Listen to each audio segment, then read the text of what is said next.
국회에서 양승태 대법원장 시절 사법농단에 연루된 임성근 부산고법 부장판사에 대한 탄핵소추안이 오늘 가결됐습니다. 네, 이제 최종 결정은 헌법재판소로 넘어갔는데 국회에서는 김명수 대법원장의 음성 파일을 두고 대립이 격해질 것으로 보입니다.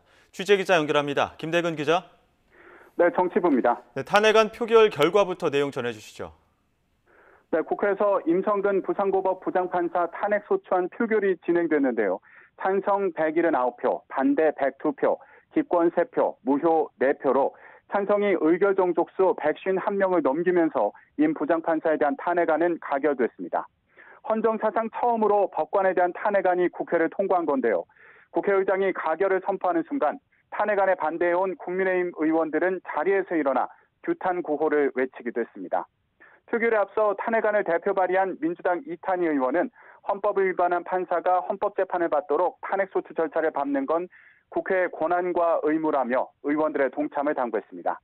임 판사가 자신의 지위를 이용해 이른바 세월호 7시간 재판의 판결 내용 등에 관여한 것이 1심 판결을 통해 인정됐고 판결문에도 이런 행위가 위헌적이라고 명시됐다고 강조했습니다. 이탄희 의원의 대안 설명을 들어보겠습니다. 이번 탄핵소추의 핵심은 피소추자를 단죄하는 것을 넘어서 헌법 위반 행위, 그 행위 자체를 단죄하는 데 있습니다. 단죄되지 않은 행위는 반드시 반복됩니다.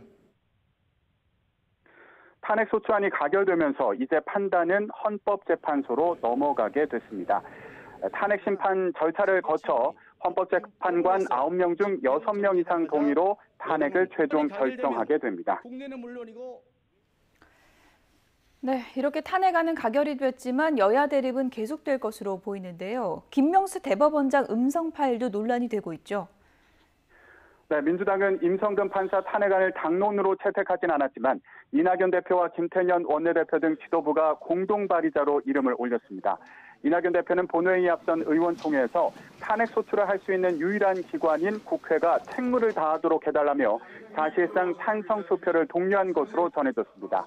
반면 국민의힘은 민주당이 탄핵을 통해 전국 이슈를 전환하고 거대 의석으로 사법부를 길들이려 한다며 탄핵안에 반대해왔는데요. 결국 탄핵안이 가결된 가운데 이제는 김명수 대법원장의 음성 파일이 쟁점으로 떠올랐습니다. 국민의힘에서는 김 대법원장의 자진 사퇴는 물론 일부에서는 탄핵 주장까지 나오는 상황인데요. 민주당은 당 차원의 공식적인 입장을 내진 않았지만 김 대법원장에 대한 탄핵 주장은 정치 공세라는 목소리가 나옵니다. 이 같은 공방은 본회의에서도 볼 수 있었는데요. 들어보겠습니다. 법관을 탄핵해야 한다면 그 첫 번째 대상은 김명수 대법원장이라고 저는 생각합니다. 탄핵소추에 희생제물로 내어주기 위해 탄핵 거래를 한 것이란 논란에 휩싸여 있습니다. 국민의힘이 김명수 대법원장 탄핵을 주장하는 것은 전형적인 정치 공세에 불과합니다. 오직 정치적 목적으로 대법원을 흔들고 있는 것입니다.